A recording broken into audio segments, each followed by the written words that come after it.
Bab 1021 Keengganan. Kaisar Jun tidak memiliki niat baik ketika menyuruh Zhao Jian mengkultivasi teknik mendalam 9 revolusi. Tahukah kalian mengapa beliau mengerahkan begitu banyak usaha dan sumber daya berharga untuk mengkultivasi Zhao Jian dan menyediakan sarana baginya untuk mengkultivasi teknik mendalam ini? Tanya Feng Li. Sebagai murid pribadi Kaisar Jun, kehormatan Zhao Jian memang pantas didapatkan, kata Simen Sue. Murid pribadi, bisa dibilang begitu, ejek Feng Li. Apa maksudmu? Tanya Jin Xiaochai, bingung.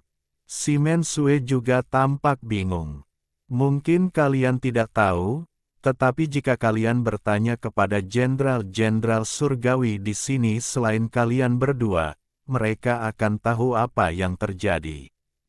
Dalam pertempuran besar 1000 tahun yang lalu, 4 dari 12 jenderal surgawi pengadilan surgawi binasa. Di antara mereka, jenderal surgawi peringkat ke-6, Zhongmu, dikalahkan dan tewas dalam pertempuran melawan Bai Gong. Esensi dan darahnya dikumpulkan oleh Di Jun, lalu digabungkan dengan esensi dan darah Bai Gong, begitulah Zhao Jian tercipta. Alasan Di Jun melakukan ini adalah karena gerbang alam mistik membutuhkan seseorang yang telah menguasai teknik mendalam 9 revolusi untuk menjadi inti dari susunan tersebut. Dengan kata lain, bahkan jika Zhao Jian berhasil menguasai teknik mendalam 9 revolusi, ia hanya akan mengalami akhir yang tragis pada akhirnya, kata Feng Li dengan tenang. Simen Sue dan Jin Xiaochai sama-sama terkejut mendengar ini. Mereka belum pernah mendengar cerita yang diceritakan Feng Li kepada mereka. Sebagai murid pribadi Di Jun, Zhao Jian memegang posisi yang sangat tinggi di pengadilan surgawi, bahkan di atas jenderal surgawi biasa. Semua orang di istana surgawi menganggapnya sebagai penerus Di Jun, dan Di Jun juga secara terbuka menyatakan hal ini. Bahkan jika apa yang kau katakan itu benar, hal seperti itu pasti sangat rahasia. Dari mana kau mengetahuinya? Tanya Jin Xiaochai dingin. Feng Li ragu-ragu, tidak menjawab pertanyaan Jin Xiaochai. Tidak bisa menjawab, itu hanya membuktikan kau berbohong. Jin Xiaochai mencibir berulang kali. Mata Simen Sue juga menunjukkan keraguan. Aku akan segera meninggalkan istana surgawi, jadi memberitahumu tidak akan merugikan. Alasan aku bisa masuk ke istana surgawi dengan lancar adalah karena aku dibimbing oleh seorang senior yang memiliki hubungan dekat dengan Kaisar Jun. Itu disengaja. Orang itu memberitahuku semua ini. Percaya atau tidak, terserah padamu. Feng Li menundukkan kepala dan berpikir sejenak, lalu perlahan mengangkat kepalanya dan berkata. Simen Sue terkejut. Alisnya berkerut, ekspresinya ragu-ragu. Kau memberitahu kami ini. Tidakkah kau takut kami akan memberitahu orang-orang di istana surgawi? Jin Xiaochai berkata. Feng Li tertawa dan berkata, aku akan segera pergi. Jika kau ingin mengatakan sesuatu, silakan. Istana surgawi ingin menangkapku, tetapi mereka harus melihat apakah mereka benar-benar bisa melakukannya. Kau, Jin Xiaochai terdiam sejenak. Peri Simen, kau harus pergi denganku. Di Jun licik dan penuh kecurigaan, kata-katanya sama sekali tidak dapat dipercaya. Jika kau tinggal di sini, kau akan menjadi pionnya cepat atau lambat. Aku punya cara untuk mengeluarkanmu dari sini, kata Feng Li. Mendengar ini, wajah Jin Xiaochai tampak menunjukkan sedikit ketertarikan, tetapi dia tidak berbicara, hanya menatap Simen Sue. Simen Sue menoleh ke puncak gunung yang jauh dan berkata dingin, aku menghargai kebaikan Tuan Muda Feng, tetapi kau harus pergi sendiri. Urusanku bukan urusanmu. Feng Li membuka mulutnya seolah ingin mengatakan sesuatu lagi. Tiba-tiba, Simen Sue melompat, menerobos penghalang yang dibuat oleh Feng Li, dan terbang menuju istana Han Li. Jin Xiaochai terbang mengejarnya, hanya menyisakan Feng Li di puncak salju. Wajah Feng Li menunjukkan kekecewaan yang mendalam. Dia menghela napas dan menyaksikan sosok Simen Sue menghilang di kejauhan, bergumam sesuatu di bawah napasnya. Kemudian, dia membuat segel tangan, dan tubuhnya perlahan menyatu ke dalam kehampaan, lenyap dari pandangan. Simen Sue kembali ke istana Han Li dan langsung menuju paviliun kecil, menatap puncak gunung yang jauh dengan tenang, ekspresinya sedih. Jin Xiaochai datang ke paviliun, tetapi melihat ekspresi Simen Sue, dia menghela napas dan tidak masuk untuk mengganggunya. Waktu berlalu perlahan, dan sebelum dia menyadarinya, 1 hari dan 1 malam telah berlalu. Jin Xiaochai telah berjaga di luar paviliun, dan tak kuasa menahan rasa bosan hingga menguap. Tepat saat itu, tubuh Simen Sue yang seperti patung tiba-tiba bergerak, seolah-olah dia menghela napas pelan, lalu berbalik dan berjalan keluar dari paviliun. Sue, kau akhirnya sadar. Jin Xiaochai menyapanya dengan terkejut dan gembira. Maaf telah membuatmu menunggu begitu lama. Simen Sue hampir kembali ke dirinya yang biasa. Tidak perlu formalitas di antara kita. Apa rencanamu selanjutnya? Tanya Jin Xiaochai. Simen Sue terdiam sejenak. Setelah mendengar apa yang dikatakan Feng Li, kau tidak berencana untuk tinggal di istana surgawi lagi, kan? Tanya Jin Xiaochai. Aku telah mengabdikan diriku untuk mengejar dao surgawi, melayani Kaisar Jun sebagai tuanku, hanya untuk diperlakukan sebagai pion yang bisa dibuang. Sekarang keadaan telah sampai seperti ini, tentu saja aku tidak akan dengan rela terus melayaninya, kata Simen Sue dingin. Maksudmu, kita juga harus meninggalkan istana surgawi? Tanya Jin Xiaochai. Benar, kata Simen Sue. Tapi karena aliansi Simu, istana surgawi telah melarang keras masuk dan keluar melalui 4 gerbang surgawi. Bagaimana kita bisa pergi? Seharusnya aku pergi bersama Feng Li. Dia seharusnya menemukan cara untuk meninggalkan istana surgawi, kata Jin Xiaochai. Jangan khawatir, aku sudah mempersiapkannya saat bergabung dengan istana surgawi. Jika aku bertekad untuk pergi, tempat ini tidak akan bisa menahanku, kata Simen Sue dengan tenang. Bagus. Jin Xiaochai menghela napas lega mendengar ini. Baiklah. Ikut aku, kata Simen Sue, memimpin jalan menuju istana Han Li. Setengah hari kemudian, berita menyebar dari istana Han Li bahwa Simen Sue, Jenderal Surgawi ke-11 dari istana surgawi, telah mengasingkan diri untuk kultivasi. Pembatasan didirikan di seluruh istana, sepenuhnya menyelimutinya. Jauh di dalam istana Han Li, di sebuah ruangan bawah tanah, Jin Xiaochai dan Simen Sue berdiri. Di tanah terdapat susunan teleportasi besar, pola-pola rumitnya yang tak terhitung jumlahnya menciptakan efek yang sangat kompleks. Susunan teleportasi. Kemana susunan ini mengarah? Tanya Jin Xiaochai dengan terkejut. Wilayah Bintang Bima Sakti. Aku telah bertarung di wilayah Bintang Bima Sakti selama beberapa hari terakhir.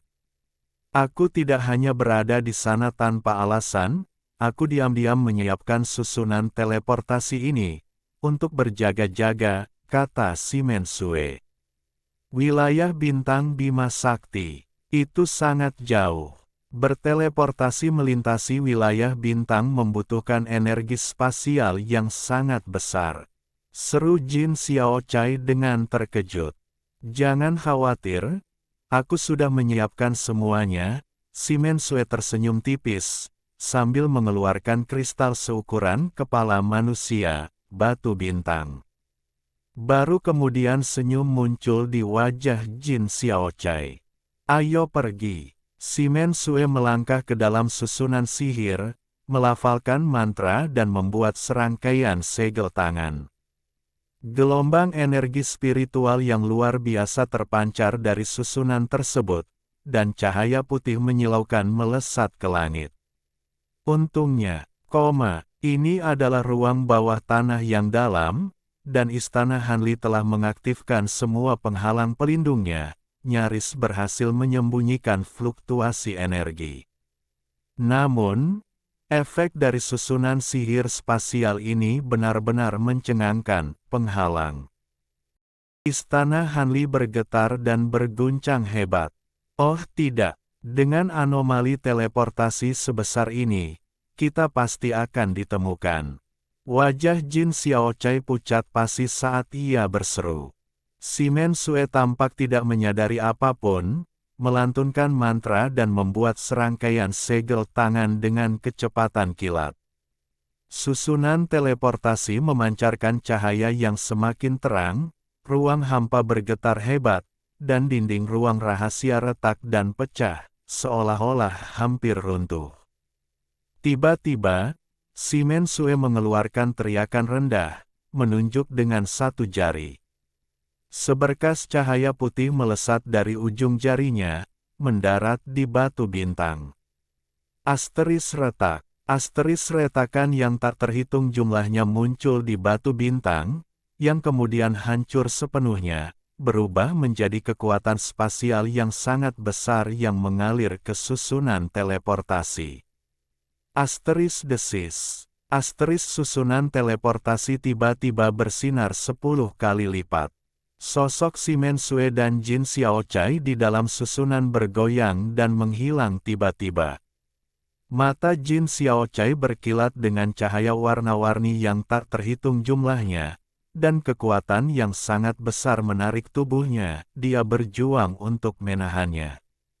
Setelah waktu yang tidak diketahui, tubuhnya terasa ringan, saat dia ditarik oleh kekuatan yang luar biasa, dan tiba-tiba penglihatannya dipenuhi dengan cahaya terang. Ia terengah-engah, seluruh tubuhnya terasa sakit, terluka oleh kekuatan teleportasi. Ia melihat sekeliling. Mereka berdua mendapati diri mereka berada di ngarai bawah tanah, angin menderu bergema dari luar. Meskipun mereka tidak tahu di mana mereka berada, energi spiritual di sini sangat tipis. Tempat seperti ini seharusnya tidak ada di alam abadi, yang jelas menunjukkan bahwa ini bukan lagi alam abadi. Apakah kau baik-baik saja? Simen Sue tampak jauh lebih baik daripada Jin Xiaochai, meskipun wajahnya sedikit pucat. Aku baik-baik saja, aku hanya butuh istirahat. Jin Xiaochai tersenyum tulus. Bagaimanapun, mereka telah melarikan diri dari istana surgawi. Mengingat waktu mereka di sana terasa seperti sudah lama sekali. Jin Xiaochai mengaktifkan teknik kultivasinya, dan pulih sedikit setelah beberapa saat. Ayo pergi. Simen Sue terbang keluar lebih dulu. Namun, ekspresinya kurang gembira, malah tampak berat. Jin Xiaochai merasa ini aneh tetapi tidak bertanya lebih lanjut. Mereka berdua dengan cepat terbang keluar dari ngarai, Simen Sue menuju ke arah yang jauh tanpa ragu-ragu. Sue, kita mau pergi kemana?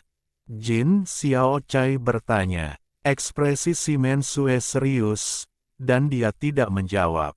Kepribadianmu semakin eksentrik, bahkan lebih eksentrik dariku. Gumam Jin Xiaochai pelan, merasa ditolak.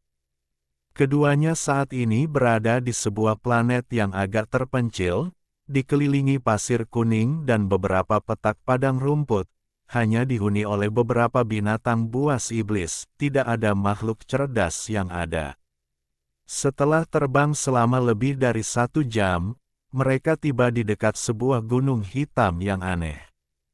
Seluruh gunung memancarkan aura yang aneh, secara tidak biasa menolak indera ilahi. Indera ilahi apapun yang menyentuh gunung hitam itu akan secara otomatis menghindarinya.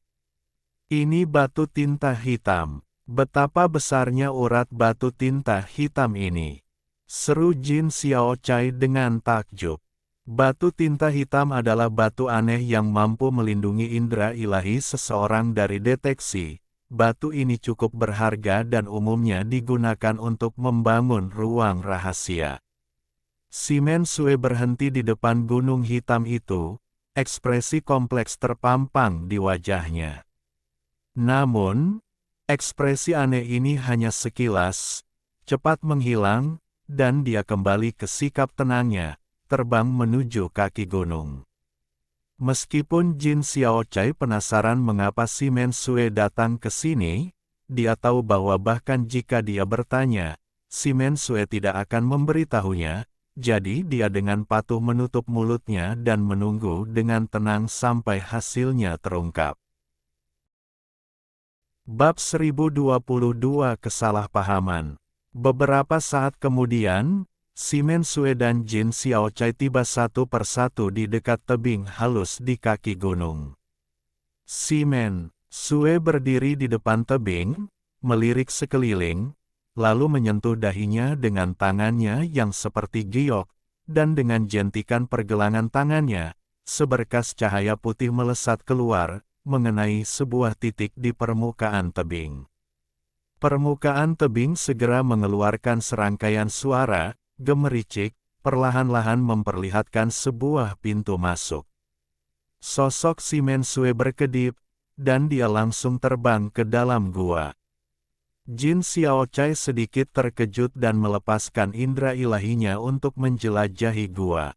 Mungkin karena batu tinta hitam, indera ilahinya hilang setelah memasuki gua dalam jarak pendek, jadi dia harus menyerah, menggelengkan kepalanya, dan mengikuti. Gua itu berupa serangkaian lorong panjang dan gelap. Keduanya berjalan cukup lama sebelum mencapai ujungnya. Di hadapan mereka berdiri sebuah gerbang batu hitam menjulang tinggi, sekitar 7 atau 8 zang, dipenuhi dengan pola-pola misterius yang memancarkan cahaya redup. Simen Sue melafalkan mantra dan mengucapkan sebuah jampi. Pola-pola di gerbang itu menyala dalam lingkaran konsentris, berkedip, lalu perlahan terbuka dengan suara gemuruh. Di dalamnya terdapat sebuah ruangan batu, kosong kecuali pagar hitam yang memisahkannya dari ruangan utama, memperlihatkan sebuah sel penjara. Pagar hitam itu diukir dengan rune, tampaknya dilindungi oleh semacam pembatasan. Di dalam sel itu terdapat seorang gadis muda berjubah emas, pucat dan tampak lelah, namun tetap memiliki kecantikan yang tak terbantahkan. Jika Simu ada di sini, dia mungkin akan berseru dengan takjub, siapa lagi kalau bukan Zhong Xiu. Setelah melihat Simen Sue dan Jin Xiaochai, Zhong Xiu tiba-tiba berdiri, ekspresinya agak bersemangat saat dia bergegas ke pagar hitam, meneriakkan sesuatu. Namun, tiba-tiba muncul riak di ruang kosong di atas pagar hitam, seolah memicu semacam pembatasan, menghalangi suaranya. Bukankah ini Zhong Xiu? Apa yang dia lakukan di sini? Sue, apakah kau mengurungnya di sini? Jin Xiaochai terkejut ketika melihat gadis berjubah emas di dalam. Simen Sue mengabaikan Jin Xiaochai, melangkah maju beberapa langkah, menggumamkan mantra, dan menjentikkan jarinya, mengucapkan serangkaian segel tangan. Bukankah Zhong Xiu wanita Simu? Sue, kau telah memenjarakannya di sini. Apakah kau merencanakan sesuatu yang jahat? Oh, Begitu, kau berencana untuk kembali ke pihak Simu, jadi kau datang untuk membunuhnya agar dia tidak menjadi ancaman bagimu. Hehe, cara ini kejam, tapi sesuai seleraku, aku menyukainya. Jin Xiaochai menopang dagunya di tangannya, tersenyum jahat. Ekspresi Si Mensue tetap tidak berubah. Tanpa mengucapkan sepatah kata pun, dia melepaskan puluhan mantra. Riak di sekitar penjara mereda, penghalang itu berkedip, dan menghilang tanpa jejak. Si Mensue, kau wanita tak berperasaan. Apa yang kau coba lakukan dengan mengurungku di sini begitu lama? Saat penghalang itu menghilang, suara Zhong Xiu terdengar, penuh amarah. Hah, tak berperasaan. Suer, apa yang kau lakukan pada Zhong Xiu? Mengapa dia sangat membencimu? Mata Jin Xiaochai berbinar penuh minat. Tidak banyak, hanya membunuh salah satu wanita dari klan Tianfeng, kata Si Mensue dengan tenang. Kau membunuh saudari Xuanji, aku tidak akan membiarkanmu lolos begitu saja. Bahkan jika aku bukan tandinganmu, aku akan menemukan kakak Si dan membalas dendam untuknya. Mata indah Zhong Xiu tampak menyemburkan api saat dia menggertakkan giginya. Mendengar ini, Si Mensue sedikit mengerutkan kening, tenggelam dalam pikiran, dan terdiam sejenak. Zhao Xuanji, aku ingat dia adalah mata-mata Zhao Jian yang ditanam di klan Tianfeng, bukan? Suer, apakah kau membunuhnya? Tanya Jin Xiaochai dengan terkejut. Si Mensue tetap tanpa ekspresi dan diam. Mata-mata, apa yang kau bicarakan? Zhong Xiu terkejut mendengar ini. Oh, aku sedikit mengerti apa yang terjadi. Wanita yang berpikiran sederhana, kau bahkan tidak bisa memahami ini. Biar ku katakan yang sebenarnya. Zhao Xuanji bukanlah orang yang mudah dikalahkan. Dia diam-diam membelot ke istana surgawi dan bersekongkol dengan Zhao Jian, bekerja sama dari dalam untuk berhasil menghancurkan klan Tianfeng. Jika Suer tidak membunuh Zhao Xuanji, kau mungkin sudah berada di tangan istana surgawi sekarang, menjadi alat tawar-menawar untuk mengancam Simu. Jin Xiaochai berkata dengan sedikit meremehkan. Mendengar ini, mulut Zhong Xiu ternganga, dan dia membeku di tempat, ekspresinya berubah dengan cepat. Dia ingin membantah mereka, tetapi pikirannya tanpa sadar kembali ke hari ketika klan Tianfeng dimusnahkan. Dia bingung saat itu, menemukan banyak hal yang cukup aneh. Sekarang, mengingatnya, tanda-tanda itu tampaknya mengkonfirmasi kata-kata Jin Xiaochai. Ngomong-ngomong, gurunya, Zhao Linglong, juga ditangkap oleh pasukan istana surgawi suatu hari ketika mereka bertiga melarikan diri dari klan Tianfeng. Dia mengorbankan dirinya untuk melindungi pelarian mereka dan gugur. Jika dipikir-pikir sekarang, hanya mereka bertiga yang tahu rute pelarian mereka, rute itu sangat tersembunyi.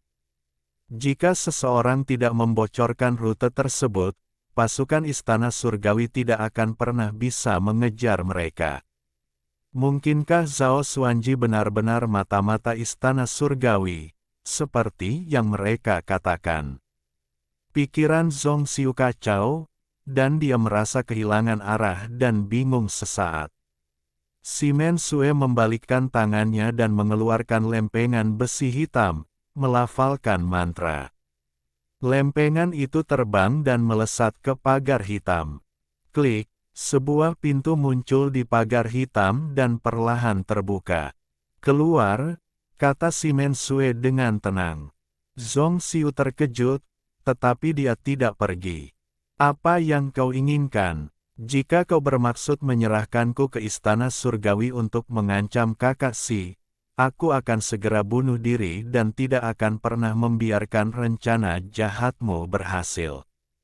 Zhong Xiu tiba-tiba mengangkat telapak tangannya ke kepala, berbicara dengan tegas. Simen Sue menatap Zhong Xiu, matanya jernih dan cerah, dengan jelas menyatakan pikirannya yang sebenarnya tanpa kepura-puraan.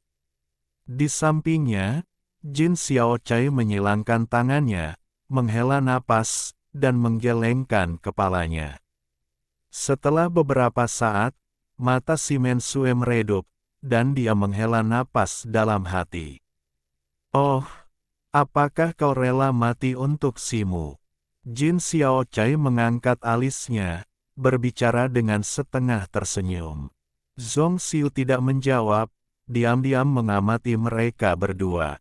Kilatan licik muncul di mata Jin Xiaochai saat dia berkata, "Benar, kami diperintahkan oleh Tuan Di Jun untuk membawamu ke istana surgawi untuk memaksa Simu menyerah." Zhong Xiu gemetar, tatapan putus asa terlihat di matanya. Tanpa ragu, dia membanting tangannya ke bawah. Pada saat itu, Simen Sue mengerutkan kening dan menunjuk dengan jari. Seberkas cahaya putih melesat keluar dan menyambar tubuh Zhong Xiu. Tubuhnya seketika diselimuti lapisan cahaya putih salju, dan dia langsung kaku, jatuh ke tanah. Matanya membelalak kaget, tetapi tidak ada yang bisa dia lakukan. Jangan bicara omong kosong. Simen Sue menatap tajam Jin Xiaochai. Jin Xiaochai menjulurkan lidah dan membuat ekspresi cemberut. Jangan dengarkan omong kosongnya. Kita sudah tidak lagi bersama pengadilan surgawi, jadi kau tidak perlu khawatir, kata Simen Sue, menoleh ke Zhong Xiu. Apa yang kau katakan? Zhong Xiu terkejut. Simen Sue menunjuk lagi, dan cahaya putih di sekitar Zhong Xiu menghilang. Kau rela mati untuk Simu, tidak heran dia menyukaimu, desah Jin Xiaochai, nadanya sedikit menyesal. Zhong Xiu memandang mereka berdua, ekspresinya berubah-ubah antara terang dan gelap, seolah mencoba menilai kebenaran kata-kata mereka. Kami sudah meninggalkan Pengadilan surgawi dan tidak ingin terlibat lagi dalam konflik antara pengadilan surgawi dan berbagai wilayah bintang. Kau sebaiknya pergi, kata Simen Sue, menatap Zhong Xiu untuk terakhir kalinya sebelum berbalik dan berjalan keluar. Maafkan aku karena telah menyinggungmu tadi. Kita akan bertemu lagi suatu hari nanti. Jin Xiaochai tersenyum meminta maaf kepada Zhong Xiu, mengikuti Simen Sue keluar. Sue, kau begitu lembut. Kau bahkan membebaskan sainganmu dari penjara. Kau begitu murah hati. Tak heran kaulah wanita yang kupilih, kata Jin Xiaochai, menyusul Simen Sue beberapa langkah kemudian. Cukup omong kosongnya. Wajah Simen Sue berubah dingin, dan dia mempercepat langkahnya menuju keluar. Zhong Xiu perlahan berdiri, memperhatikan kedua sosok itu menghilang di kejauhan, dan hendak meninggalkan penjara. Tiba-tiba, terdengar suara dentuman keras dari kejauhan, dan seluruh gunung bergetar hebat. Dua sosok melesat kembali dari lorong dengan kecepatan luar biasa, menabrak jeruji penjara hitam dengan keras. Jin Xiaochai memuntahkan seteguk darah, sementara Simen Sue tampak lebih baik, meskipun pucat dan tidak terluka. Hehe, Yang Mulia memang ahli strategi ulung. Mengetahui bahwa Simen Sue tidak dapat diandalkan, beliau mengizinkanmu melarikan diri dari istana surgawi, mengikuti petunjuk untuk menemukan tempat rahasiamu. Sebuah suara dingin terdengar dari luar. Sebuah sosok berkelebat di ruang batu, dan seorang pria dengan wajah yin yang membawa dua pedang muncul. Jenderal Abadi Kelima. Ekspresi Simen Sue berubah drastis saat melihat pendatang baru itu. Sosok-sosok itu kembali berkelebat, dan 4 sosok lagi muncul. 4 pria kekar berjubah hitam. Keempat pria ini semuanya berada di tingkat alam ilahi, dan tampaknya berasal dari suku barbar kuno, berdiri di belakang Jenderal Abadi kelima. Jadi kau Zhong Xiu, bukan? Rekan Taois Simu, jadi si Mensue benar-benar menyembunyikannya di sini. Begitu kami menangkapmu, Simu tidak akan punya pilihan selain menuruti perintah yang mulia. Jenderal Abadi kelima memandang Zhong Xiu dan berkata dengan tenang. Wajah cantik Zhong Xiu berubah, dia melirik si Mensue dan Jin Xiaochai, lalu mengangkat telapak tangannya. Jenderal Abadi kelima mendengus dingin, cahaya hitam putih berkelebat di sekelilingnya, dan sebuah domain hitam putih muncul begitu saja, menyelimuti seluruh ruangan batu itu. Zhong Xiu secara alami juga diselimuti oleh domain tersebut, tubuhnya langsung kaku dan tidak bisa bergerak. Si Mensue dan Jin Xiaochai juga diselimuti oleh domain tersebut, dan seperti Zhong Xiu, Jin Xiaochai segera sepenuhnya ditekan oleh kekuatan domain tersebut. Namun, kultivasi si Mensue jauh lebih unggul dari mereka. Dia mengeluarkan teriakan halus, seluruh tubuhnya memancarkan cahaya putih, mengembun menjadi domain putih, nyaris berhasil mendorong domain hitam dan putih di sekitarnya sedikit terpisah. Secercah kejutan muncul di mata Jenderal Abadi kelima, lalu dia mencibir dengan menghina dan menunjuk. Puff! Aura pedang hitam dan putih melesat keluar dari ujung jarinya, dengan cepat menembus lautan spiritual si Mensue. Dimanapun energi pedang itu lewat, ruang hampa itu sepenuhnya hancur dan remuk.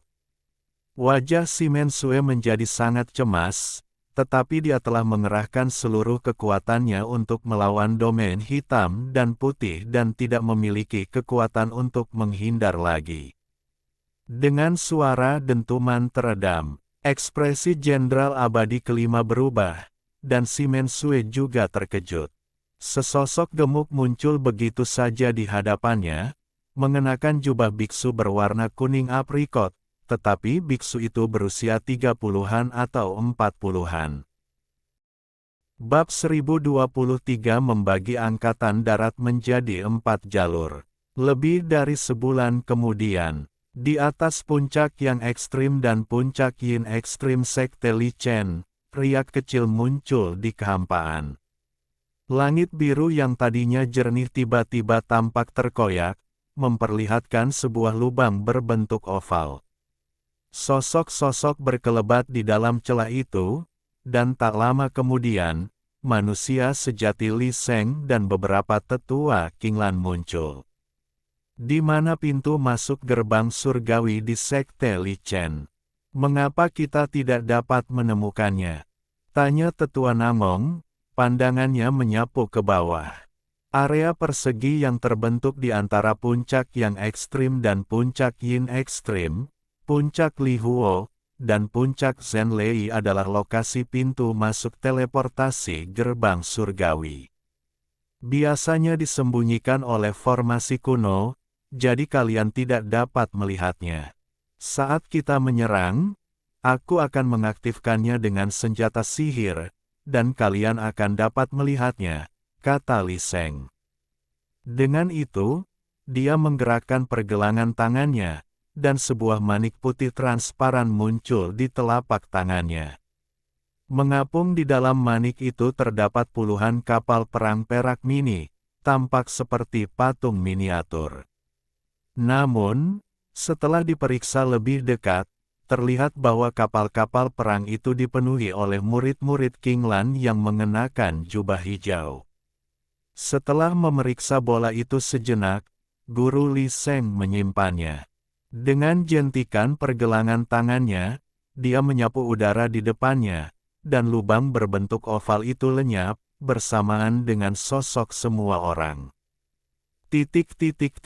Sementara itu, di perbatasan medan bintang iblis hitam, di hamparan langit berbintang yang luas, Puluhan kapal perang hitam melayang diam-diam di depan layar cahaya emas yang tak terbatas. Layar cahaya emas ini adalah penghalang bintang antara medan bintang iblis hitam dan medan bintang wutian.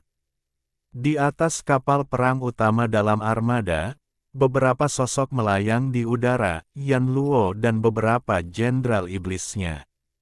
Di layar cahaya emas pucat di depan mereka, di sekitar celah sempit sepanjang ratusan kaki, serangkaian rune hitam yang rumit dan kompleks bersinar. Si Wuyai dan 7 jenderal iblis lainnya terus-menerus melakukan segel tangan, mentransmisikan kekuatan spiritual ke dalam rune hitam itu.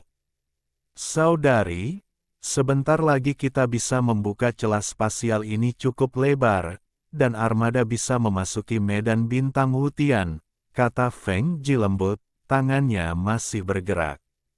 Baiklah, begitu kita memasuki medan bintang wutian, bintang wulong sudah dalam jangkauan, kata Yan Luo, tatapannya menembus celah yang terus meluas menuju bintang wulong. Bintang wulong kecil, bahkan lebih kecil dari bintang samudra biru, dikelilingi oleh cincin konsentris orbit batu buatan manusia, menyerupai cincin bintang buatan.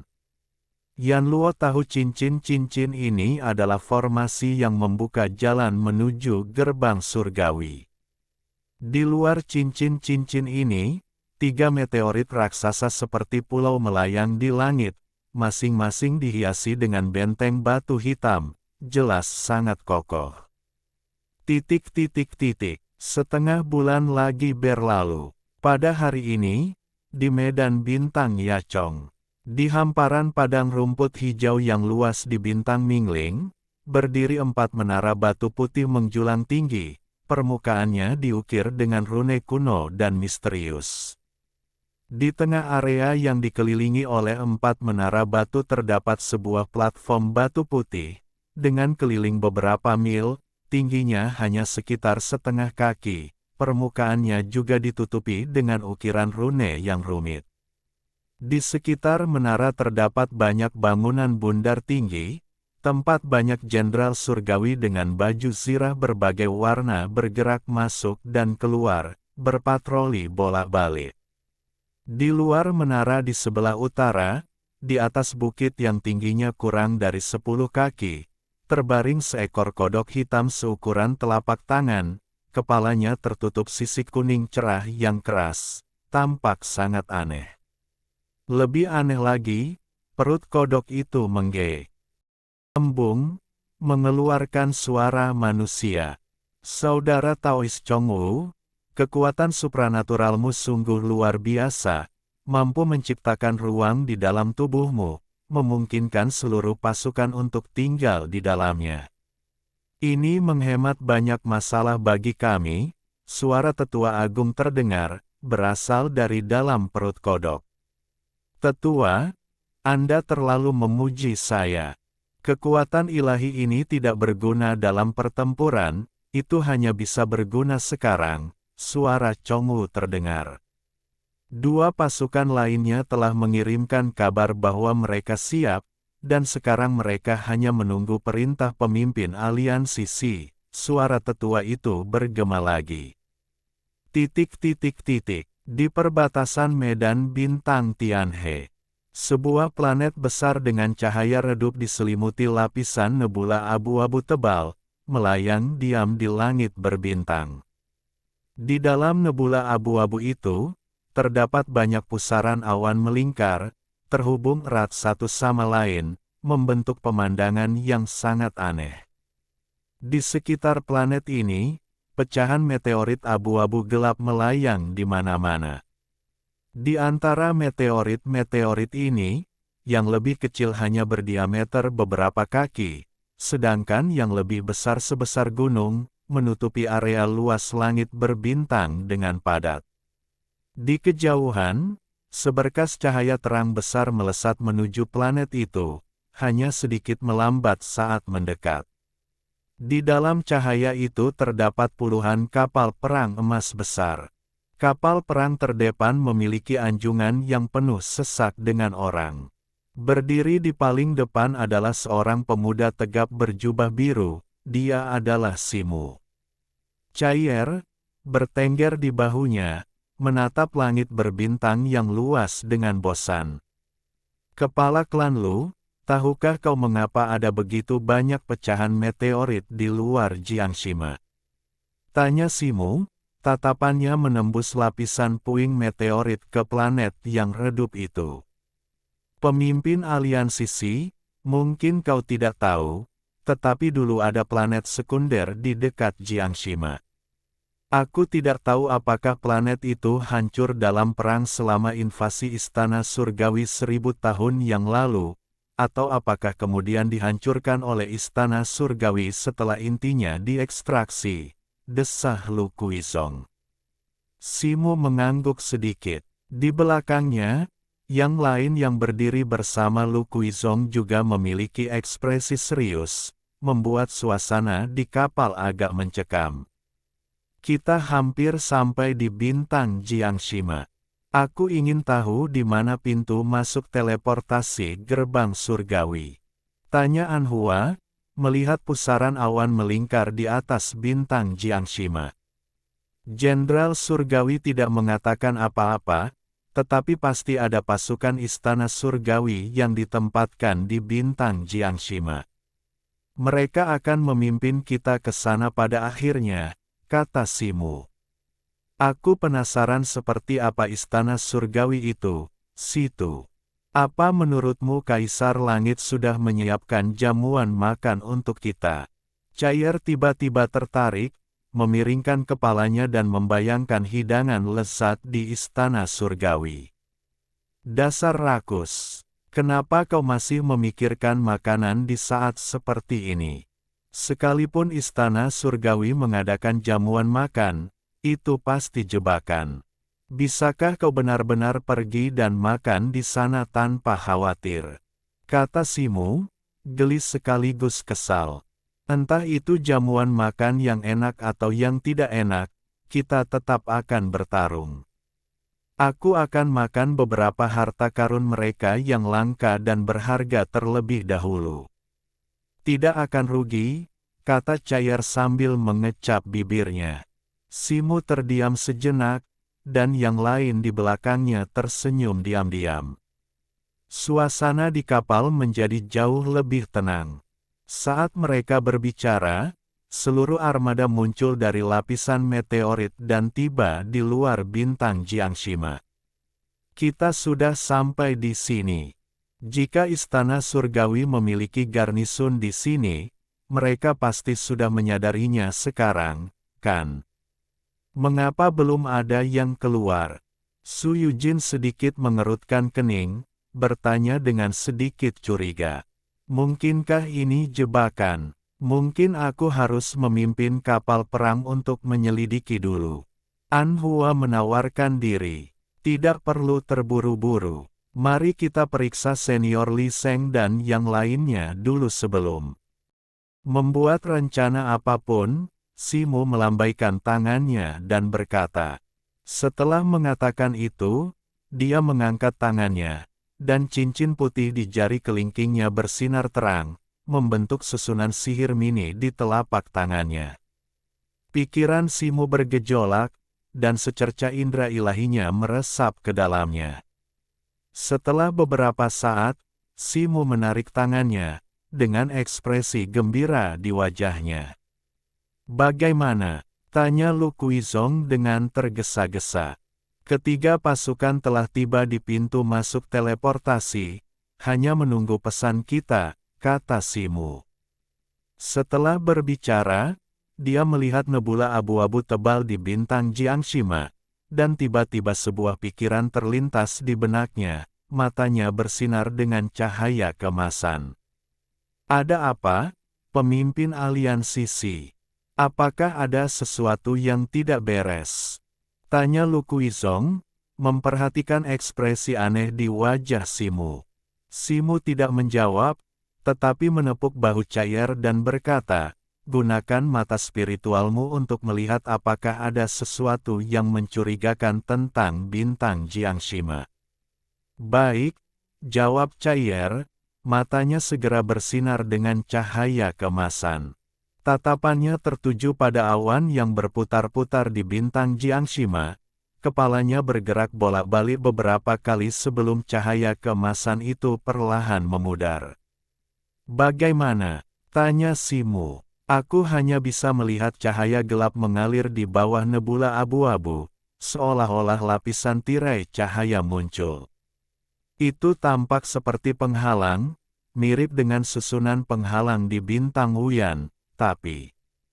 Chaier memiringkan kepalanya, berbicara dengan ragu-ragu. Tapi apa? Tanya Lu Kuizong cepat setelah melihat ini. Namun, di antara pusaran awan yang berputar-putar itu, ada satu yang berbeda dari yang lain. Sepertinya ada lorong di dalamnya, dan aku bisa melihat energi spiritual putih tebal di sana, tapi aku tidak tahu apa itu, kata Chaier. Itu mungkin pintu masuk teleportasi ke gerbang surgawi selatan. Simu mengelus dagunya, menebak. Bukankah susunan teleportasi seharusnya berada di dalam planet? Mengapa dibangun langsung di luar planet? Tanya Dian, agak bingung. Belum tentu. Lorong ini sangat tersembunyi. Jika bukan karena penglihatan spiritual khusus Chaier, bahkan dengan penglihatan saya sendiri, saya tidak akan bisa mendeteksi apapun. Selain itu, memiliki pintu masuk teleportasi di sini memiliki keuntungan besar lainnya, sangat memudahkan masuk dan keluarnya kapal perang Istana Surgawi, jelas Simu. Lu Kuizong hendak berbicara ketika mereka tiba-tiba mendengar suara gemuruh datang dari arah bintang Jiangshima. Kelompok itu melihat ke arah suara itu dan melihat nebula abu-abu bergejolak hebat. Sebuah lubang berbentuk spiral besar muncul di pusaran awan, dan kemudian puluhan kapal perang perak raksasa yang membawa sejumlah besar prajurit surgawi perlahan berlayar keluar dari sana. Mereka di sini, mata Simu berkilat, dan dia juga memerintahkan kapal perangnya untuk menemui mereka. Kedua armada itu saling mendekat, berhenti sekitar 30 mil terpisah. Puluhan kapal perang perak berkilauan dari Istana Surgawi berbaris, menyerupai pegunungan puncak perak yang saling terhubung membentang di langit. Mereka dipenuhi oleh para jenderal pengadilan surgawi yang mengenakan baju zirah berbagai warna, jumlah mereka tidak kurang dari aliansi Mitian. Di belakang mereka, puluhan raksasa berjubah kuning, masing-masing dengan gendang besar di pinggang mereka, berdiri dengan hikmat. Kehadiran mereka yang mengesankan tidak kalah hebatnya dengan aliansi Mitian. Melihat ini, ekspresi Lu Kuizong dan yang lainnya sedikit berubah, wajah mereka menjadi serius. Mereka benar-benar terkejut. Ini hanyalah pintu masuk teleportasi ke gerbang surgawi. Namun pasukan sebesar itu telah dikerahkan, menunjukkan kekuatan pengadilan surgawi yang luar biasa. Bab 1024 Hewan Kembar. Di atas kapal perang sekutu, orang-orang dari berbagai ras, melihat kekuatan dan jumlah pasukan istana surgawi yang luar biasa, menunjukkan tanda-tanda kekhawatiran. Jangan gugup, semuanya. Mereka hanya mencoba mengintimidasi kita, kata Simu dengan santai sambil melambaikan tangannya. Para pemimpin dari berbagai ras di belakangnya mengerti, dan serangkaian trompet keras berbunyi. Kapal-kapal perang aliansi Mitian berbaris, dan pasukan dari setiap ras mengambil posisi bertahan. Dalam sekejap, momentum mereka melonjak, menyaingi kekuatan pasukan istana surgawi. Pada saat ini, tatapan Simu menyapu pasukan istana surgawi. Tiba-tiba, seberkas cahaya bersinar dari kapal perang terdepan, melesat dan terbang ke arah mereka. Aku akan pergi melihatnya, kata Simo, mengangkat cair dari bahunya dan meletakkannya di bahu Fang Zhen. Kita akan pergi bersama pemimpin aliansi, kata Lu Kuizong dan yang lainnya, ingin mengikuti. Tidak perlu. Kalian tunggu di sini sampai aku memberi perintah, kata Simo. Setelah mengatakan itu, dia bergerak cepat, terbang keluar dari kapal perang dan menuju ke arah pancaran cahaya. Sesampainya di sana, Simo mengenali orang di dalam cahaya itu, dan alisnya berkerut tanpa sadar. Orang di hadapannya benar-benar aneh, dia cukup tinggi, dengan mata panjang dan sipit serta alis tipis, kulitnya pucat, hampir putih kebiruan, bahkan rambutnya yang panjang dan terurai pun seputih salju. Yang membuat Simo penasaran adalah aura kuat yang terpancar dari orang ini, dia jelas seorang ahli alam ilahi tingkat menengah puncak, kemungkinan salah satu dari 12 jenderal surgawi dari istana surgawi. Hehe. Kalau aku tidak salah, ini penerus kera putih yang terkenal, bukan? Dia tidak terlihat begitu mengesankan, ya. Mata putih kebiruan pria berkulit pucat itu melirik ke sana kemari saat dia bertanya. Kedua pasukan itu cukup jauh terpisah. Simo melihat sekeliling dan tidak menemukan orang lain di dekatnya. Dia juga tidak dapat merasakan fluktuasi energi spiritual lainnya. Dia agak terkejut, bertanya-tanya apakah orang ini sedang menanyainya. Tepat saat itu, pria itu tiba-tiba berbalik, membelakangi Simo. Pupil mata Simo menyempit saat melihat punggung pria itu, sangat terkejut. Di belakang pria ini ada orang lain. Orang ini persis sama ukurannya dengan yang berkulit terang, dan penampilannya juga sangat mirip, kecuali kulitnya hitam pekat, bahkan pupil matanya sama sekali tidak berwarna putih. Li Yuan, kau benar, orang ini memang bukan orang istimewa, bukan orang istimewa, kata pria berkulit gelap itu, suaranya serak luar biasa, sangat berbeda dari sebelumnya. Simo sedikit mengerutkan kening. Dia yakin hanya ada aura satu orang di depannya, pasti bukan dua. Tapi mengapa warna kulit orang ini bisa berubah seperti ini? Dia tidak bisa memahaminya untuk sesaat. Siapa kau? Tanya Simo dingin. Li Yuan, anak ini benar-benar bertanya siapa kita. Kata pria berkulit gelap itu. Petik 2. Kita. Tepat saat Simo terkejut, pria itu tiba-tiba berbalik lagi, berubah kembali menjadi yang berkulit terang. Kali ini, dia melihat dengan jelas dan mengerti bahwa orang yang berdiri di hadapannya adalah seorang kembar. Kembar, juga dikenal sebagai kembar Siam, adalah kembar yang lahir dengan cacat bawaan, yang mengakibatkan karakteristik fisik yang tidak normal. Seringkali, tubuh mereka menyatu secara tidak normal saat lahir, atau mereka berbagi satu tubuh. Orang aneh di hadapannya ini jelas termasuk dalam kategori ini. Saya Li Yuan, Jenderal Abadi peringkat ke-6 di bawah Tuan Dijun, kata pria berkulit putih bernama Li Yuan. Jenderal Abadi ke-6, gelar yang sangat bergengsi. Saya pernah mendengar bahwa Jenderal Abadi ke-6 telah meninggal 1000 tahun yang lalu. Dari mana penipu ini berasal? Simo Meng. Ejek, apakah kami, pengadilan surgawi, perlu melaporkan gelar Jenderal Abadi yang baru diangkat kepada Anda? Li Yuan mencibir. Li Yuan, dasar bajingan tak tahu malu. Saya, Li Bao, adalah Jenderal Abadi ke-6. Anda hanya berada di peringkat ke-7 karena saya, namun Anda berani menyombongkan diri dan mengambil tempat saya. Sosok di depannya berubah, menjadi pria berkulit gelap lagi, berbicara dengan suara serak. Aku kakak tertua, tentu saja peringkat ke-6. Apa kau tidak menghormati urutan senioritas? Li Yuan yang berkulit putih beralih ke depan, berteriak melengking. Hanya saja kau lahir menghadap ke atas dan aku lahir menghadap ke bawah. Apa hubungannya senioritas dengan itu? Aku lebih kuat darimu, jadi tentu saja aku berada di peringkat sebelummu. Li Yuan berbalik, kembali menjadi Li Bao, dan berbicara. Simu merasa pusing melihat ini dan berteriak, aku tidak peduli kau peringkat ke-6 atau ke-7.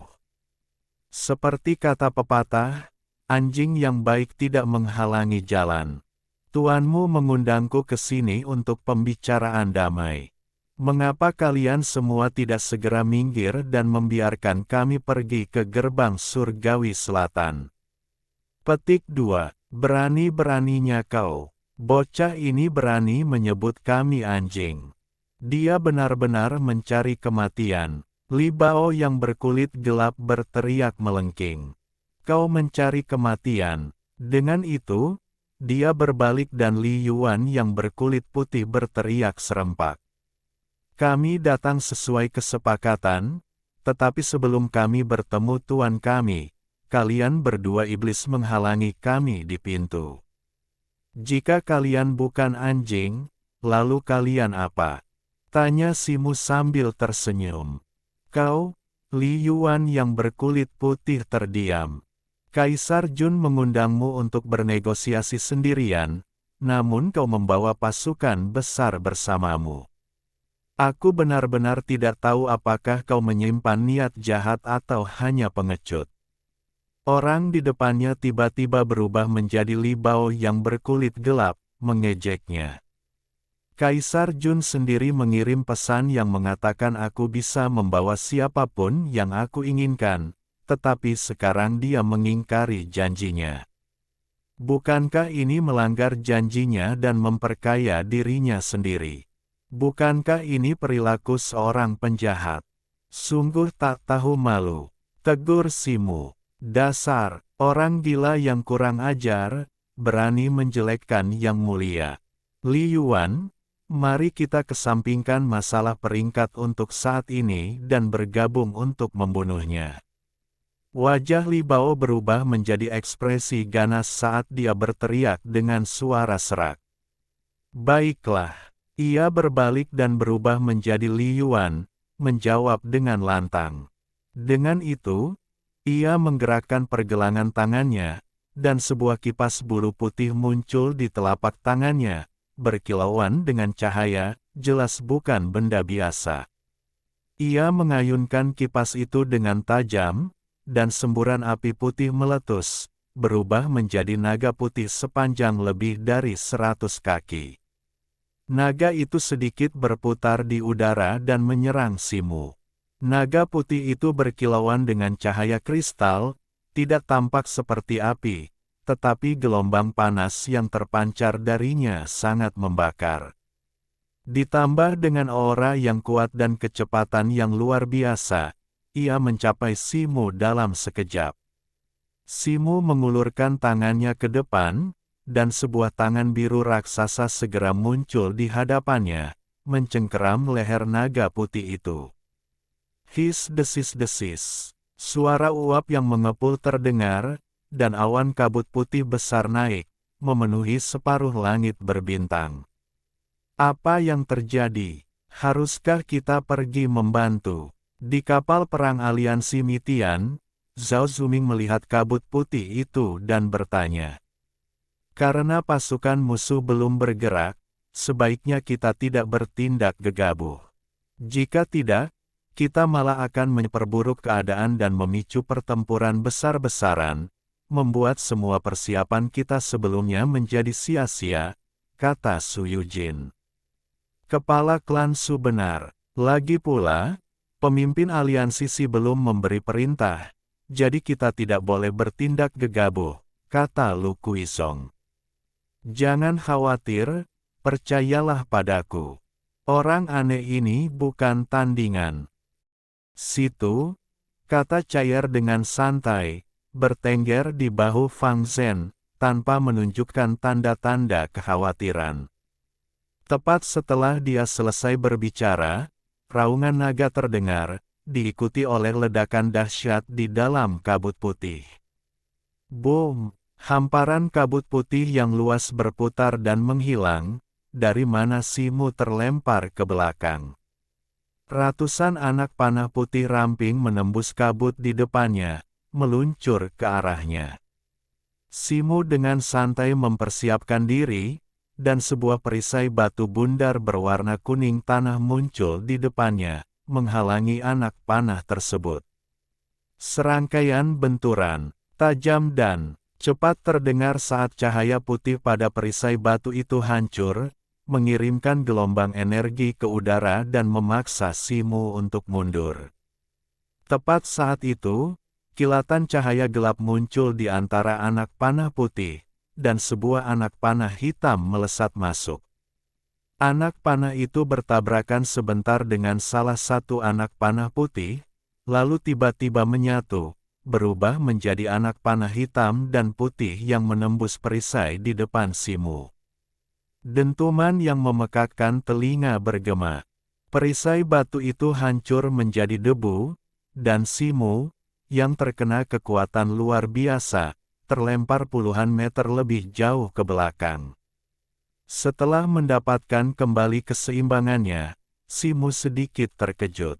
Masing-masing dari mereka berdua memiliki kekuatan kultivator alam saraf tingkat menengah, namun serangan gabungan mereka menghasilkan kekuatan kultivator alam ilahi tingkat akhir. Hahaha, lihat itu, Li Yuan. Tanpa aku, Jenderal Abadi ke-6, seranganmu bahkan tidak akan melukainya. Li Bao tertawa terbahak-bahak. Kau bicara omong kosong. Tanpa teknik yang tertinggiku, apa kau pikir kekuatan yin murnimu saja bisa melukainya? Li Yuan berbalik, berteriak dengan sangat tidak puas. Simu mengerutkan kening saat keduanya mulai bertengkar lagi. Aku tidak menyangka anak ini sedikit lebih kuat dari penampilannya, bukan? Setelah Li Yuan selesai mengumpat, Li Bao berbalik dan berbicara. Dia sedikit lebih kuat, tapi masih sedikit lebih lemah dari kita, jawab Li Yuan. Kau tidak salah tentang itu, Li Bao berbalik lagi dan mengangguk.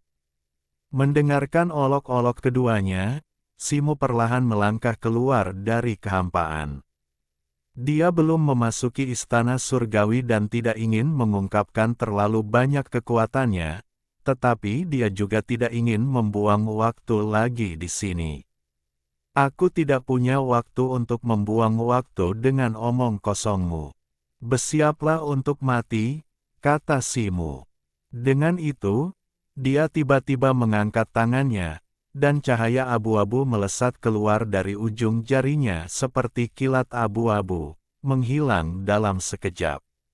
Dengan suara, bang, yang keras, cahaya merah basah muncul di kepala Li Bao yang gelap, yang kemudian meledak seperti semangka matang. Mustahil, bagaimana seranganmu bisa secepat ini? Mayat Li Bao yang tanpa kepala tiba-tiba berbalik, dan Li Yuan muncul di hadapan Simu lagi, wajahnya penuh ketidakpercayaan, berseru keras. Bodoh, kau bahkan tidak menyadari ketika kau memasuki wilayahku. Ejek Simu. Baru kemudian Li Yuan melihat sekeliling, dan melihat tirai cahaya yang hampir tak terlihat di langit berbintang yang jauh, memantulkan bintik-bintik cahaya, batas wilayah Simu. Area itu sangat luas. Li Yuan, terkejut, akhirnya mulai serius memeriksa Simu. Baiklah, giliranmu. Pergi bergabung dengan saudara-saudaramu, kata Simu dingin. Dia mengulurkan satu tangan, jari-jarinya terentang, dan semburan cahaya tiba-tiba keluar dari telapak tangannya. 5 pancaran cahaya abu-abu melesat keluar dari ujung jarinya, menyerang Li Yuan dari 5 arah yang berbeda. Bab 1025 Pembunuhan Ganda. Secercah keseriusan melintas di wajah pucat Li Yuan. Ia tiba-tiba mundur, tangannya bergerak cepat di depannya. Cahaya putih berkilat di telapak tangannya, dan sebuah perisai putih yang dipenuhi rune putih muncul, menghalangi 5 cahaya abu-abu. Puff, puff, puff. 5 suara terdengar saat cahaya abu-abu menembus perisai putih seperti tombak. Perisai itu segera penyok ke dalam, mencapai tepat di depan Li Yuan, seolah akan hancur berkeping-keping. Melihat ini, secercah ketakutan terlintas di mata Li Yuan. Tepat saat itu, sebuah tangan hitam tiba-tiba muncul dari bawah tulang rusuknya. Telapak tangannya dipenuhi cahaya hitam, menyerbu perisai putih. Cahaya perisai berubah menjadi hitam dan putih, dan bagian yang penyok itu segera kembali ke bentuk semula, menangkis 5 cahaya abu-abu. Simu mengerutkan kening melihat ini. Hehehe, kau pikir kau bisa membunuhku? Kemampuanmu tidak sebanding. Sebuah suara serak terdengar, dan Li Yuan tiba-tiba berbalik, memperlihatkan pemandangan aneh di belakangnya. Sosok Li Bao muncul kembali. Kepalanya yang hancur kini telah pulih, meskipun pipinya masih terdapat bekas luka merah yang bersilangan, pemandangan yang mengerikan. Simu mengerutkan kening melihat pemandangan ini. Dia memperhatikan cahaya putih kabur yang memancar dari belakang kepala Li Bao, menyerupai sosok bercahaya putih. Sosok ini menyerupai Li Yuan, cahayanya mengalir seperti air, terus-menerus berkumpul pada Li Bao, seolah-olah menarik energi spiritual atribut yang Li Yuan. Saat cahaya putih terus mengalir masuk, sosok itu perlahan-lahan menjadi kabur hingga menghilang sepenuhnya. Sesaat kemudian, bekas luka di kepala Li Bao juga memudar, akhirnya lenyap sepenuhnya. Seolah-olah dia tidak pernah terbunuh, atau bahkan terluka sama sekali. Tampakku, kau pasti sudah mati. Li Yuan berbalik dan berkata, tetapi itu ditujukan untuk telinga Li Bao. Aku lengah dan dia menyergapku. Dasar bodoh, aku sudah menyelamatkanmu lebih dari sekali atau 2 kali. Aku tidak tahu berapa kali kepala bodohmu hancur berkeping-keping, tetapi kau tetap selamat karena aku. Li Bao berkata dengan sedikit nada meremehkan. Yin dan Yang dalam harmoni. Mendengar percakapan mereka dan mengingat adegan sebelumnya, Simu tiba-tiba mendapat tebakan. Teknik kedua orang itu adalah Yin dan Yang, saling melengkapi. Meskipun mereka tidak sekuat cahaya abu-abu yang terbentuk dari perpaduan 5 elemen dan Yin dan Yang, mereka memiliki kekuatan unik mereka sendiri dan tidak boleh diremehkan. Saat Simu sedang merenung, dia melihat puluhan kapal perang di belakang Li Bao mulai bergerak bersamaan, bergemuruh saat mereka bergegas ke arah mereka.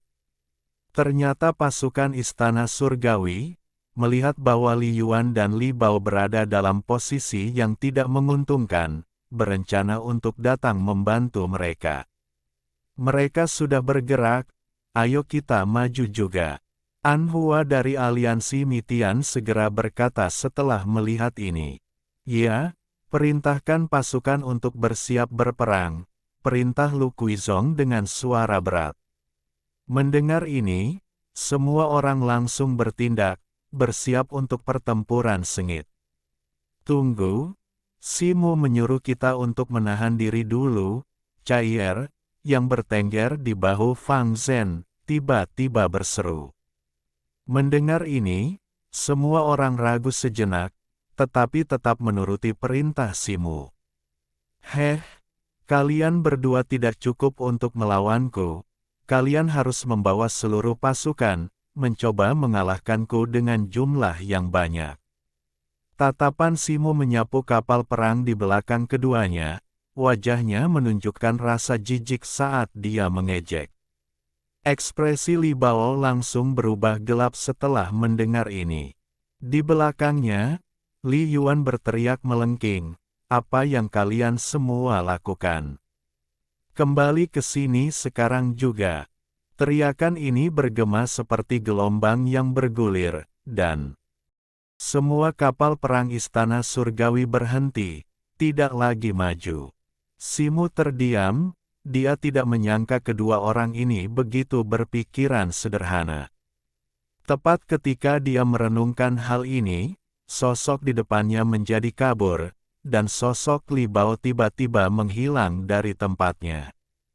Tidak bagus. Simu berteriak dalam hati, tubuhnya tiba-tiba mundur dengan cepat.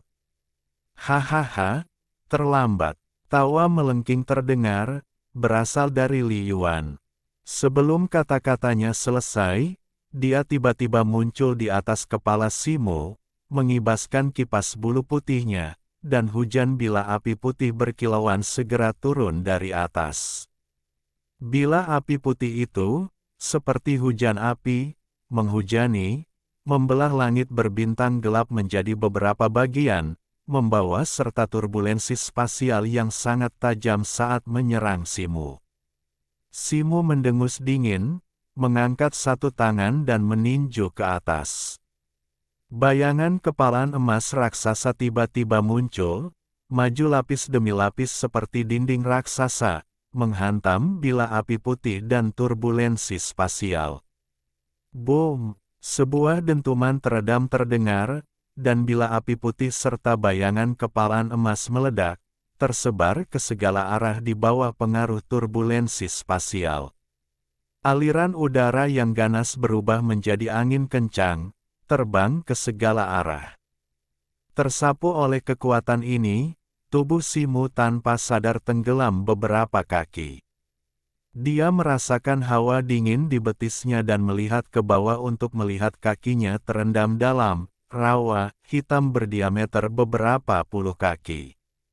Area hitam dan kental di bawah kaki Simu bukanlah rawa sungguhan, tetapi memiliki sifat seperti rawa, terus-menerus menelan tubuh Simu.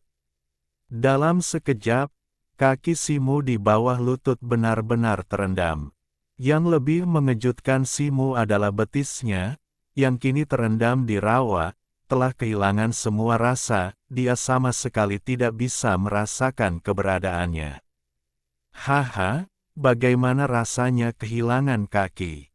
Tawa serak Li Bao bergema dari atas, membuat Simu merasa jijik. Dia tidak menjawab, tetapi malah membuat segel tangan, mengirimkan aliran uap biru yang mengalir ke bawah kakinya dan ke rawa hitam, segera menutupi seluruh area. Melihat lapisan film air biru menutupi rawa, Simu diam-diam mengubah segel tangannya, dan secercah aura dingin terpancar dari tubuhnya, meresap langsung ke rawa hitam. Beberapa suara, gemericik, lembut terdengar saat rawa hitam perlahan membeku. Simu mengepalkan tinjunya, bola api merah menyala di tangannya, dan membantingnya ke bawah. Dua bayangan tinju berapi tiba-tiba menghantam rawa hitam, menghancurkannya. Kekuatan benturan itu mendorong tubuh Simu ke atas dari rawa. Namun, sebelum dia bisa terbang beberapa meter pun, rawa yang hancur di bawahnya tampak tiba-tiba hidup, berubah menjadi gelombang hitam yang menerjang ke arahnya. Tepat ketika Simu hendak bereaksi, raungan dahsyat meletus di atas kepalanya, dan ratusan kilat putih tebal menyambar langit berbintang, menghantamnya tanpa henti. Alisnya berkerut, dan dia mengangkat kedua telapak tangannya, yang bersinar dengan cahaya keemasan. Dia tiba-tiba menebas ke atas, sama sekali mengabaikan gelombang hitam yang mengejarnya. Cahaya keemasan tiba-tiba membelah ke atas, menyambar kilatan petir putih, membelah area menjadi dua dan memperlihatkan celah selebar sekitar 3 kaki. Tubuh Simu muncul dari celah ini, langsung menuju Li Yuan. Pada saat yang sama, kilatan cahaya merah darah muncul di tubuhnya, dan avatarnya segera melesat, langsung menuju gelombang hitam di bawah. Sayap kelelawar merah darahnya mengepak dengan keras, dan seperti kilatan petir darah, ia terjun ke dalam gelombang hitam. Setelah beberapa kilatan, avatar itu kembali tanpa terluka dari gelombang hitam, yang telah hancur berkeping-keping dan perlahan menghilang. Benda apa ini? Cahaya merah darahnya mengandung energi jahat yang begitu kuat. Bagaimana mungkin ia bahkan tidak melukai gelombang hitam Yinku, bisa dengan mudah ditembus? Seru Li Bao dengan terkejut. Itu karena kau belum cukup terampil. Lihat saja, teriak Li Yuan sambil berbalik. Dengan jentikan pergelangan tangannya, ia melepaskan kipas bulu putih, yang mengeluarkan suara burung phoenix dan berubah menjadi burung phoenix putih menyala, melesat ke arah avatar Simu. Melihat ini, pedang merah tua avatar Simu menyala dengan api darah saat ia menangkis burung phoenix tersebut. Dentuman yang memekakkan telinga bergema. Saat api putih menelan burung phoenix merah darah itu, panas yang hebat menyebabkan energi darah pada pedang dengan cepat menghilang, memaksa avatar tersebut untuk mundur. Lihat itu. Aku, Jenderal Abadi ke-6, masih yang terkuat, seru Li Yuan dengan penuh kemenangan. Sebelum ia selesai berbicara, sesosok tubuh melintas di depannya, itu adalah si Mu, yang tiba-tiba muncul dan melayangkan pukulan ke arahnya. Bayangan tinju berapi yang besar meraung ke arah wajah Li Yuan. Li Yuan berteriak kaget, berbalik untuk bertukar tempat dengan Li Bao. Sambil mengutuk Li Yuan, Li Bao dengan cepat mengangkat tangannya, menggambar lingkaran besar di depannya dan mengucapkan mantra. Di dalam lingkaran itu, kabut hitam tebal bergejolak dan berputar, namun tetap terperangkap di dalamnya. Boom! Bayangan kepalan tangan berapi menghantam kabut hitam, terguling beberapa kali sebelum terdiam, ditelan seluruhnya. Simu sangat terkejut, kabut hitam itu memiliki kekuatan yang begitu besar. Tangannya memancarkan cahaya saat ia melancarkan beberapa serangan lagi, hanya untuk menemukan bahwa tidak peduli serangan elemen apapun yang ia gunakan, semuanya ditelan oleh kabut hitam, sama sekali tidak efektif. Simu merenung sejenak, lalu tiba-tiba mengaktifkan kekuatannya. Avatarnya langsung menyala dengan cahaya merah tua, kilatan cahaya muncul di tangannya saat ia mengambil pedang merah darah yang patah. Dengan kepakan sayap kelelawarnya, ia terbang ke sisinya. Karena kekuatan 5 elemen tidak dapat melukaimu, aku harus mencoba aura haus darah, kata Simu sambil tersenyum. Dia tahu bahwa kekuatan 5 elemen, pada dasarnya, milik Yin dan Yang, dan sebagian besar akan ditahan oleh kabut hitam ini. Akan lebih baik membiarkan avatarnya mencoba menghancurkannya dengan energi jahat, mungkin itu akan memiliki hasil yang tak terduga. Begitu dia selesai berbicara, dia mendesaknya lagi. Mata avatar itu berkilat dengan cahaya merah darah, dan pola merah darah di tubuhnya bersinar merah. Pedang patah di tangannya menunjuk langsung ke Li Bao, dan tiba-tiba melesat ke arahnya. Sosoknya kabur, berubah menjadi seberkas cahaya merah darah, meninggalkan serangkaian bayangan saat melesat melewatinya. Hampir seketika, bilah pedang patah itu menembus kabut hitam. Pada saat yang sama, sosok Simu tiba-tiba berkilat dan menghilang dari tempat itu. Suara puff lembut terdengar. Bilah pedang patah merah darah itu sebagian besar sudah terbenam dalam kabut hitam. Haha, bodoh, mengira kau bisa. Kata-kata mengejek Li Bao tiba-tiba terputus sebelum dia bisa menyelesaikannya. Bang! Tepat saat itu, Suara gedebuk teredam dan teriakan pendek terdengar di belakangnya. Itu adalah Si Muyang. Dalam sekejap dia berubah menjadi bentuk serangannya, bergerak seperti hantu di belakang Li Bao, secara bersamaan melepaskan pukulan secepat kilat ke arah Li Yuan. Puff! Li Bao menatap dadanya dengan tak percaya, hanya untuk melihat bilah pedang merah darah menembus kabut hitam di depannya, menusuk langsung ke dada kirinya. Li Yuan, yang terhubung dengannya dari belakang, juga mengeluarkan darah dari sudut mulutnya, wajah pucatnya kini memerah. Sebuah lubang besar telah terbuka di dada kirinya, dagingnya terpelintir keluar, pemandangan yang mengerikan.